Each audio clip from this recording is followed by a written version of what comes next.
कहानी शुरू होते ही काल एक बड़े आईटी में मिशन पर था। उसने अपने कैमरे से सामने के मिशन पर बढ़िया नजर बनाए रखी। एक अमीर आदमी उसके निशाने पर था। जैसे ही उसने अपना मिशन शुरू किया, उसका कैमरा एक खूबसूरत महिला के सामने आ गया। उसने जल्दी से अपना निशाना अपने निशाने पर लगाया। एक मर्दाना सहज ज्ञान ने उसे एक नजर डालने पर मजबूर कर दिया। यह एहसास होते ही कि यह काम नहीं करेगा, हत्यारे ने जल्दी से अपना संयम संभाला और अपनी घड़ी देखी। उसकी हृदय गति 65 थी। वो अपने चरम पर था। काल ने अपनी बंदूक कसकर पकड़ी, ध्यान केंद्रित किया और एक ही बार में मारने के लिए तैयार था, क्योंकि उसने पहले कभी चूक नहीं की थी। जैसे ही वो अमीर आदमी उसकी नजरों में फिर से आया, काल ने निर्णायक रूप से ट्रिगर दबा दिया। लेकिन निर्णायक क्षण में खूबसूरत महिला अचानक हिल गई और गोली लग गई। काल ने जल्दी से अपनी बंदूक फिर से लोड की और एक और गोली चलाने की कोशिश की, लेकिन अंगरक्षक ने पहले ही उसका निशाना पहचान लिया था और जल्दी से पर्दा बंद कर दिया। सबसे अच्छा मौका आमतौर पर एक ही बार आता है, इसलिए काल ने जल्दी से अपनी बंदूक रखी, कूड़ा उठाया, अपना हेलमेट पहना और जल्दी से नीचे की ओर चल पड़ा। वो अपने इलेक्ट्रिक स्कूटर पर सवार हो गया जो दरवाजे के बाहर खड़ा था, और जैसे ही पुलिस की गाड़ी उसकी ओर तेजी से बढ़ी, काल पहले ही एक साइड रोड ले चुका था। फिर उसने अपनी मैगजीन और उपकरण फेंक दिए, पुलिस की गाड़ी से बचने के लिए एक सक्रिय रास्ते पर चला गया और बेतरतीब ढंग से अपना हेलमेट नदी में फेंक दिया। इस तरह उसके सारे उपकरण नष्ट हो गए। फिर वो एक किफ़ायती स्टोर पर रुका और शौचालय को टाइमर की तरह इस्तेमाल करके जल्दी से कपड़े उतार कर नहाया। बारीकियों का ध्यान रखने वाला उसने जाने से पहले खूब शेव भी की और खुद पर खूब परफ्यूम छिड़का। सब कुछ व्यवस्थित करके वो साफ सुथरे निखरे हुए चेहरे के साथ बाहर निकला। टैक्सी लेने के बाद काल सीधे हवाई अड्डे के लिए रवाना हो गया। अंदर जाने से पहले उसने अपनी आत्मरक्षा वाली पिस्तौल निकाली, उंगलियों के निशान पोंछे और चुपचाप उसे कूड़ेदान में फेंक दिया। लेकिन जैसे ही वो सुरक्षा जांच से गुजरा, उसने देखा कि एक पुलिस कुत्ता उसे देख रहा है। हालांकि काल ने पहले ही अपना शरीर साफ कर लिया था, फिर भी वो कुत्ते की नाक को जोखिम में नहीं डालना चाहता था। उसने तुरंत उड़ान छोड़ दी और बाथरूम की ओर चल पड़ा। एक बार फिर ध्यान से अपनी त्वचा पोंछी, यहाँ तक कि उस सिंक को भी देखा जहां वो रुका था।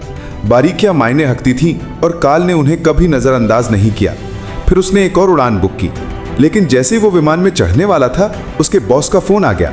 काल जानता था कि जब उच्च पदस्थ लोगों की हत्याएं नाकाम हो जाती हैं, तो हत्यारे को कभी कभी चुप करा दिया जाता है, इसलिए अब उसे दोहरी मार झेलनी पड़ रही थी। फोन रखने के बाद काल ने अपना सिम कार्ड निकाला और फोन को कुचल दिया ताकि कोई उसे ट्रैक न कर सके। फिर भी काल विमान में सतर्क रहा और अपने आसपास लगातार नजर रखता रहा। उसने धूप का चश्मा पहने एक आदमी को देखा जो उसे देख रहा था। उतरने पर काल ने कनेक्टिंग फ्लाइट के लिए चेक इन करने के लिए एक और फर्जी पहचान का इस्तेमाल किया। संयोग से धूप का चश्मा पहने उस आदमी ने भी चेक इन कर लिया था और वे एक ही टर्मिनल में एक दूसरे से टकरा गए। काल का दिल बैठ गया। उसे डर था कि कहीं यह आदमी उसका पीछा न कर रहा हो। कोई भी जोखिम उठाने को तैयार न होकर काल ने तुरंत अपनी उड़ान अगली सुबह के लिए बदल ली। हवाई अड्डे के होटल में चेक इन किया और रात का खाने का ऑर्डर दे दिया। यह पुष्टि करने के बाद कि वो वेटर है, काल सावधानी से दरवाजे के पास खड़ा हो गया। लेकिन काल को सच में भूख नहीं थी, उसे एक हथियार की जरूरत थी। उसने दरवाजे के हैंडल पर एक गिलास और दरवाजे के सामने एक प्लेट रख दी ताकि दरवाजा खुलने पर गिलास प्लेट पर गिरे और आवाज करे। फिर काल ने अपना चाकू निकाला, सामने वाली कुर्सी पर बैठ गया और लाइट बंद कर दी। खुशकिस्मती से रात शांति से बीत गई और धूप का चश्मा पहने वो आदमी फिर दिखाई नहीं दिया, इसलिए काल ने विमान में सवार होकर राहत महसूस की। डोमिनिकन गणराज्य लौटने पर उसकी कार हवाई अड्डे के बाहर खड़ी थी। सड़क पर निकलने के बाद भी काल लगातार अपना काम करता रहा, लगातार रास्ता बदलता रहा और खिड़की से बंदूक की नोक निकलने की आशंका के चलते समानांतर ट्रैफिक से सावधानी से बचता रहा। दिन भर की कड़ी मेहनत के बाद काल आखिरकार घर पहुंच गया। अपने दरवाजे पर पहुंचने पर उसने जमीन पर 2 बड़े पैरों के निशान देखे, जूते जो निश्चित रूप से उसकी पत्नी के नाप के नहीं थे। पैरों के निशान के पास सिगरेट के टुकड़ों का ढेर पड़ा था, जिससे अंदाजा लगाया जा रहा था कि कोई उसके घर के बाहर छुपा बैठा है। ये चोरी नहीं बल्कि एक स्नाइपर की शैली थी। काल को तुरंत एहसास हुआ कि उसकी हत्या हो रही है। उसने जल्दी से कार से अपनी पिस्तौल निकाली, दरवाजे से अंदर आया और झाड़ियों में छुपे घर की ओर भागा। घर के पास जमीन पर उसे पैरों के निशान दिखाई दिए, जिससे पता चला कि वो आदमी पहले ही अंदर आ चुका है। वो नीचे झुका और अंदर भागा। रॉक म्यूजिक जोर से बज रहा था, लेकिन उसकी पत्नी कहीं दिखाई नहीं दे रही थी। काल तुरंत बेडरूम की ओर दौड़ा, जहां उसने देखा कि सब कुछ अस्त व्यस्त है और दीवारों पर खून के धब्बे हैं। काल ने तुरंत अपनी पत्नी को फोन किया तो पता चला कि वो गंभीर रूप से घायल है और अस्पताल में है। जब वो घर पर अकेली थी तो एक आदमी और एक औरत अचानक अंदर आ गए और उसके सिर में चाकू घोंप दिया।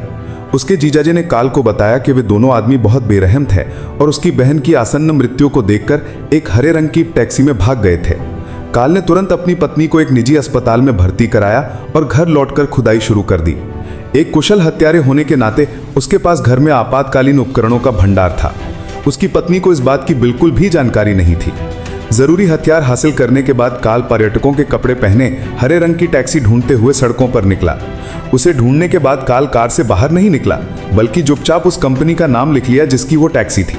रात में जब आसपास कम लोग थे, वो किसी जरूरी काम का बहाना बनाकर कंपनी के पास पहुंचा।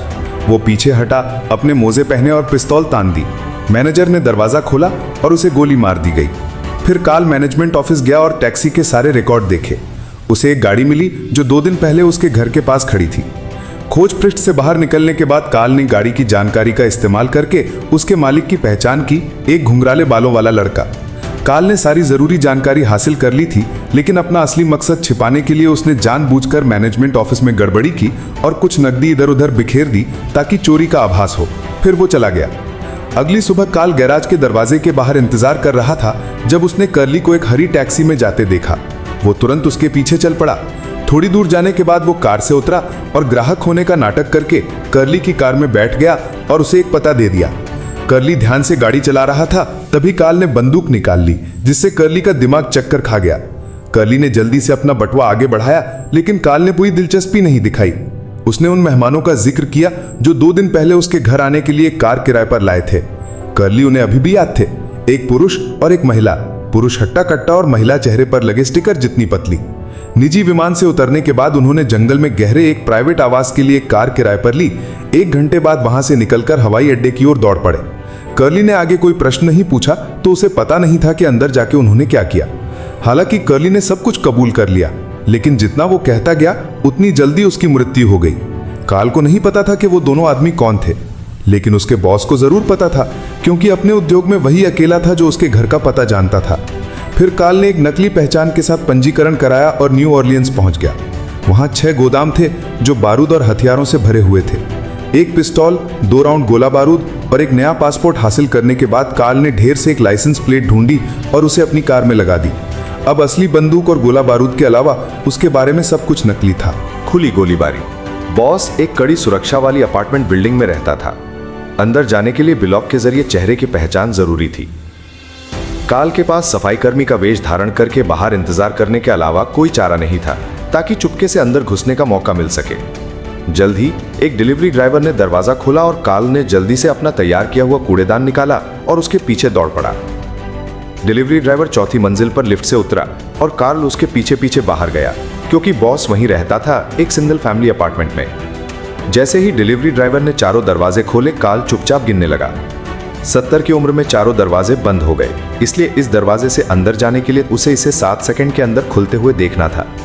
काल जल्दी से झांकने के लिए गया और पाया कि उसकी प्रेमिका कोई और नहीं बल्कि उसके बॉस की सेक्रेटरी थी। लेकिन कुरियर के आने से ठीक पहले काल पहले ही नल के पास जाकर शराब पीने का नाटक कर चुका था। कुरियर ने उसकी बात अनसुनी कर दी और दरवाजा खोलकर चला गया। काल ने फिर से गिनती की, फिर आखिरी पल में उठ खड़ा हुआ। यह मुझे एक अच्छी बात याद दिलाता है, हाथ थामने से जुड़ा है। काल कूड़ेदान को बाहर छोड़कर सिर्फ अपनी बंदूक और औजारों का डिब्बा लेकर अंदर गया। काल को देखकर सेक्रेटरी घबरा गई, लेकिन उसका निशाना वो नहीं बल्कि ब्लैकी था। काल ने रस्सी निकाली और सेक्रेटरी से ब्लैकी को कुर्सी से बांधने को कहा। फिर उसने खुद को बाथरूम से बांध लिया, लेकिन उसने जानबूझकर दरवाजा थोड़ा खुला छोड़ दिया ताकि वो सेक्रेटरी पर नजर रख सके। बूढ़ा ब्लैक, जो दिखने में एक वकील था, असल में एक बॉस था जिसने कई हत्याओं के मिशन संभाले थे। काल की पत्नी गंभीर रूप से घायल हो गई और उसे अस्पताल में दाखिल करवाया गया। किसी ने ओल्ड ब्लैक को ऑर्डर दिया था। 2 दिन पहले काल एक अमीर आदमी की हत्या करने में नाकाम रहा था और उसके मुवक्किल ने एक और ऑर्डर देकर उसे अगली बार ज्यादा सावधान रहने की चेतावनी दी थी।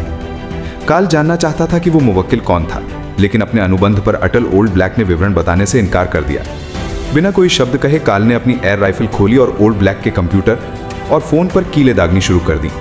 ओल्ड ब्लैक ने तुरंत दावा किया कि मुवक्किल की जानकारी कंप्यूटर में संग्रहित थी और अब वो पूरी तरह से गायब हो गई है।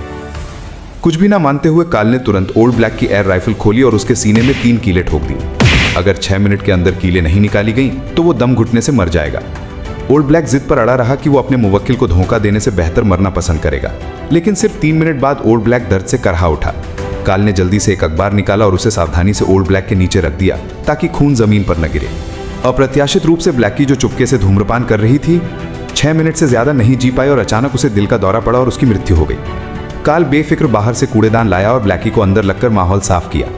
फिर उसने बाथरूम का दरवाजा खोला जहां सेक्रेटरी, जो पहले से ही डर से कांप रही थी, रहम की भीख मांगने लगी। काल ने सेक्रेटरी को छुड़ा दिया और उसके साथ उसकी लाश को लिफ्ट में ले गया।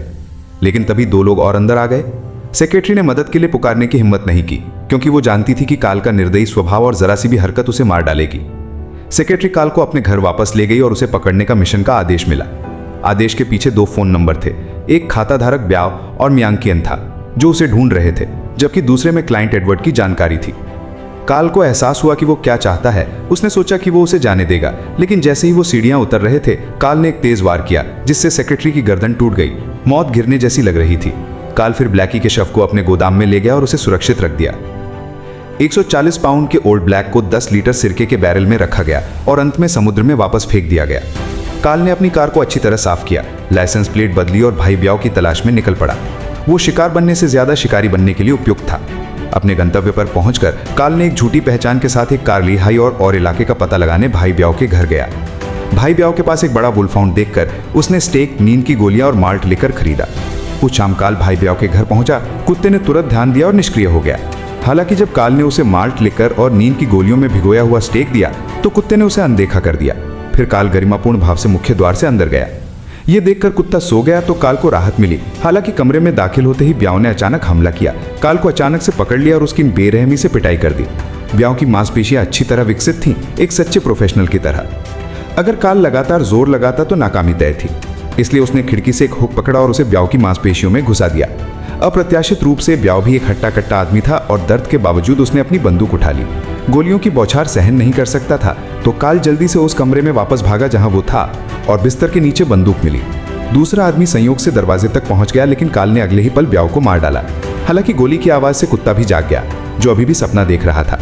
अपनी लापरवाही का एहसास होने पर कुत्ता बोलकत्म से कमरे में भागा। अपने मृत मालिक को देखकर कुत्ता फुसफुसाया और काल की ओर दौड़ा। जैसे ही कुत्ता उसे काटने वाला था, काल फुर्ती से बाहर कूद गया, फिर एक मशाल जलाई और उसे घर में फेंक दिया। हालांकि कुत्ता गवाह था, लेकिन काल को पूरा भरोसा था कि वो कुछ नहीं बोलेगा। काल ने हवाई अड्डे के बाथरूम में खुद को साफ किया और फिर सिस्टर मियांकियन को मारने के लिए तैयार हो गया। लक्ष्य पर निशाना साध कर वो पूरे रास्ते उसका पीछा करता रहा। जब उसे पता चला कि वो डेट पर एक वेस्टर्न रेस्टोरेंट गई है, तो काल बेधड़क अंदर चला गया। क्योंकि जब किसी महिला की हत्या होती है तो पहला शक उसके पति या प्रेमी पर ही होता है, इसलिए काल निर्भीक था। जब सिस्टर मियांकियन का प्रेमी बाथरूम में था, तो वो अपनी सीट पर बैठ गया और जल्दी से अपनी पिस्तौल तान दी। सिस्टर मियांकियन एकदम अवाक रह गई। उन्हें पता था कि आज उनकी मौत हो जाएगी, इसलिए उन्होंने अपना आखिरी खाना खत्म करने के लिए कहा। कार में अभी भी थोड़ी दया थी, लेकिन तभी सिस्टर मियांकियन ने टहलने के लिए अपने जीवन के आखिरी कुछ कदम रोमांटिक अंदाज में उठाने के लिए कहा। काल ने अचानक गोली चला दी। वो एक सीधा साधा हत्यारा था जिसे रोमांस में कोई दिलचस्पी नहीं थी। जल्दी विजय और जल्दी निपटारा उसकी स्टाइल थी।